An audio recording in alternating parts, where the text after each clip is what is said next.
ప్రభువైన యేసుక్రీస్తు యొక్క పరిశుద్ధ నామంలో house of vision international ministries తరపున ప్రేమపూర్వకమైన వందనాలు తెలియజేస్తా ఉన్నాం. అందరూ బాగున్నారు కదా?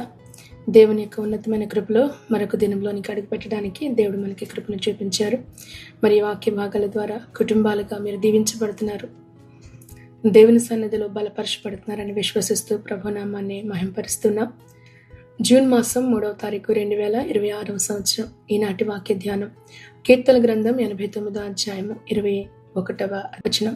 నా చెయ్యి ఎడతెగక అతనికి తోడయుండును, నా బాహుబలము అతని బలపరచును. నా చెయ్యి ఎడతెగక అతనికి తోడయ్యుండును. దేవుని యొక్క చెయ్యి మన జీవితంలో ఉన్నప్పుడు మనం ఓటమి మధ్య కూడా విజేతలుగా మనం నిలబడగలుగుతాం, విజయాన్ని పొందగలుగుతాం.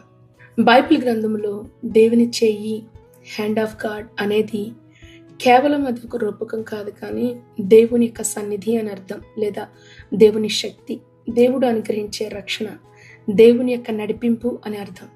దావీదు జీవితంలో గొర్రెల కాపరిగా ఉన్నప్పటి నుంచి కూడా రాజుగా ఉన్నంత వరకు దేవుని యొక్క చెయ్యి దావీదుని నడిపిస్తా ఉంది. అందుకే గొల్యాతు ముందు నిలబడగలిగాడు, అరణ్యంలో దాచబడగలిగాడు, రాజ్యాన్ని అద్భుతమైన రీతిలో పరిపాలించగలిగాడు. దేవుని చెయ్యి ఉన్న చోట స్థిరత్వం అనేది ఉంటుంది. నా చెయ్యి ఎడతెగక అతనికి తోడయ్యుండును అంటే దేవుడు దావీదుతో కొంతకాలం కాదు, ఎల్లప్పుడూ ఎప్పుడు కూడా దేవుని యొక్క చెయ్యి దావీదుకి తోడుగా ఉంది. అందుకే యెషయా గ్రంథం 41వ అధ్యాయం 10వ వచనంలో అంటారు, ప్రభు భయపడకు, నేను నీకు తోడయ్యున్నాను. దావీదు జీవితం గొర్రెల మందలో దేవుని యొక్క చేయి దావీదుకు తోడుగా ఉంది. గొర్రెల కాపరిగా ఉన్నప్పటి నుంచి కూడా దేవుని చేయి తోడుగా ఉంది. సౌలు యొక్క హింసలో దేవుని చేయి దావీదుకి తోడయ్యింది. రాజ్య పరిపాలనలో దేవుని యొక్క హస్తము, దేవుని యొక్క చేయి దావీదుకి తోడయ్యింది. ఈ రోజున ఈ వాక్యం వింటున్న మీ జీవితాల్లో ఉద్యోగాలు అస్థిరతతో ఉన్నాయా, మారిపోతున్నాయా? మీ స్నేహితులు మారిపోవచ్చు, పరిస్థితులు మారిపోవచ్చు, మీ మనసే, మీ హృదయమే మారిపోతుందేమో. అయితే గుర్తుపెట్టుకోండి, దేవుని చేయి మాత్రము ఎప్పటికీ మారదు. దేవుని యొక్క బాహుబలము బలహీనులను బలవంతులుగా చేస్తుంది. ఈ వాక్యంలో మనకి జ్ఞాపకం చేస్తున్న మాట, నా బాహువు అతనిని బలపరచును. దావీదు గొల్యాతుని తన బలంతో కాదు, దేవుని బలంతో జయించాడు. జకరియా గ్రంథం 4వ అధ్యాయం 6వ వచనంలో, శక్తి చేత కాదు, బలము చేత కాదు, నా ఆత్మ ద్వారానే నేను దీని చేతును అని దేవుడు వాగ్దానం చేశాడు కదా.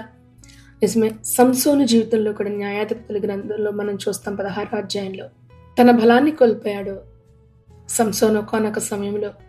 కానీ దేవుని యొక్క ఆత్మ సంసోను మీదకి బలముగా దిగొచ్చినప్పుడు చివరికి విజయాన్ని పొందగలిగాడు.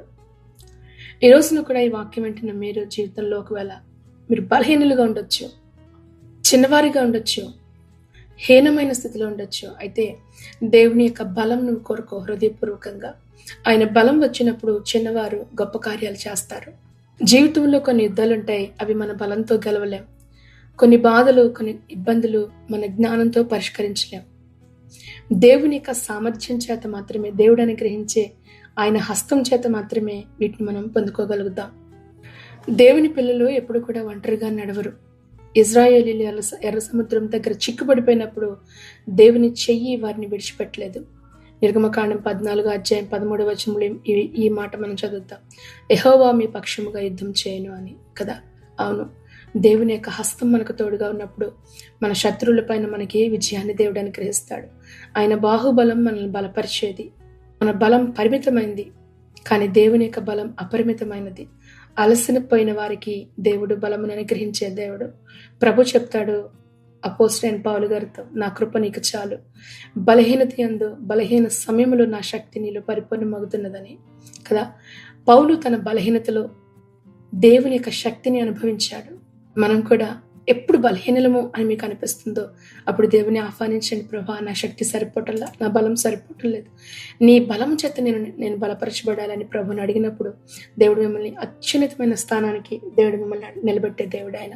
దేవుని యొక్క చేయి మనకి తోడుంటే శత్రువు ఎప్పటికీ కూడా గెలవలేడు. కీర్తన గ్రంథం 89వ అధ్యాయం 22వ వచనం, ఏ శత్రువును అతని మీద జయమునొందడు, దోషకారులు అతన్ని బాధపరచరు. దేవుని యొక్క అభిషేకం ఉన్నవారిని దేవుని బిడ్డలను ఎవరైతే అభిషేకంతో నింపబడతారో వారిని శత్రువు పరీక్షించగలడు, శోధించగలడు, కానీ గుర్తుపెట్టుకోండి, నాశనం చేయలేడు. దేవుడు మన పక్షంగా ఉండగా మనకి విరోధి ఎవడు కదా?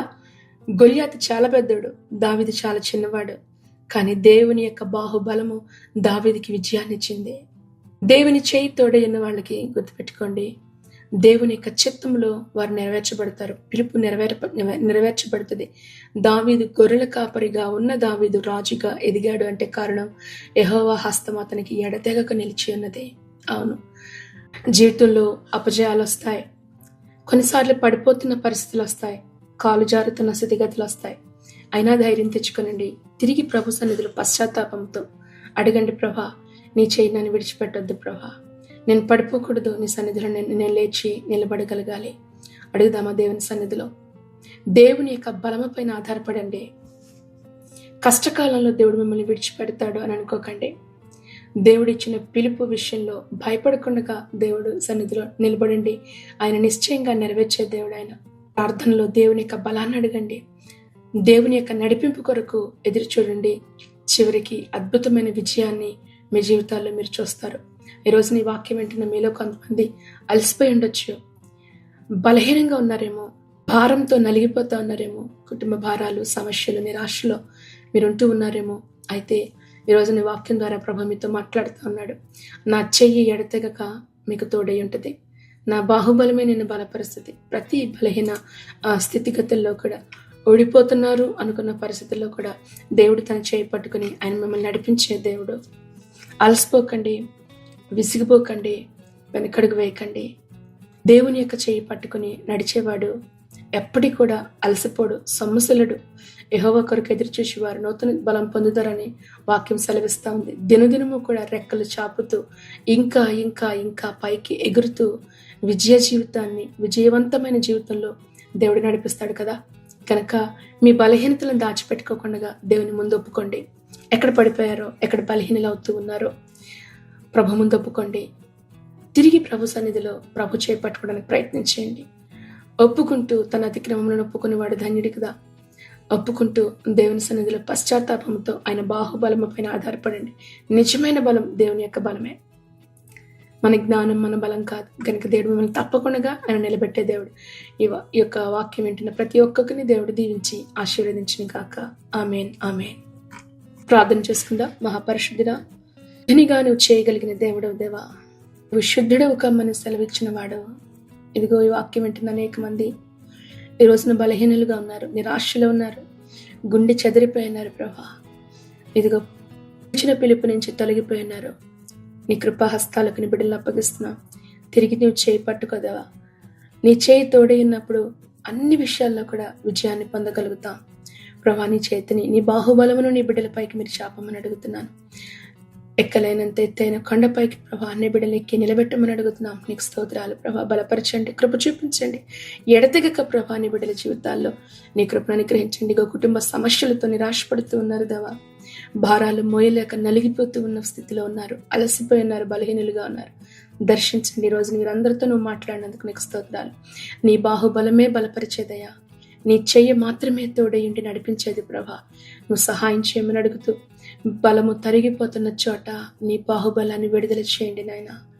ఎక్కడైతే వారి చేతులు బలహీనమైపోతా ఉన్నాయో నీవు పట్టుకో ప్రభా. నువ్వు నడిపించు, నీ పని కొరకు సిద్ధపరిచి నీ శక్తితో నిలబెట్టు ప్రభా.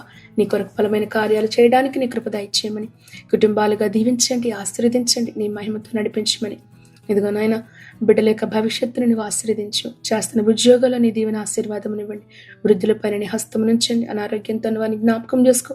ప్రత్యేకమైన రీతిలో దేవా, పుట్టినరోజులు, పెళ్లి రోజులు చేసుకుంటున్న వారిని బట్టి నీకు వందనాలు. నిశ్చయంగా నూతన సంవత్సరం దయా కిరీటాలుగా నీ బిడ్డలకు మీరు అనుగ్రహించినందుకు నీకు వందనాలు. నీ కృపా బాహుళ్యం చేత నీ బిడ్డలను బలపరచండి.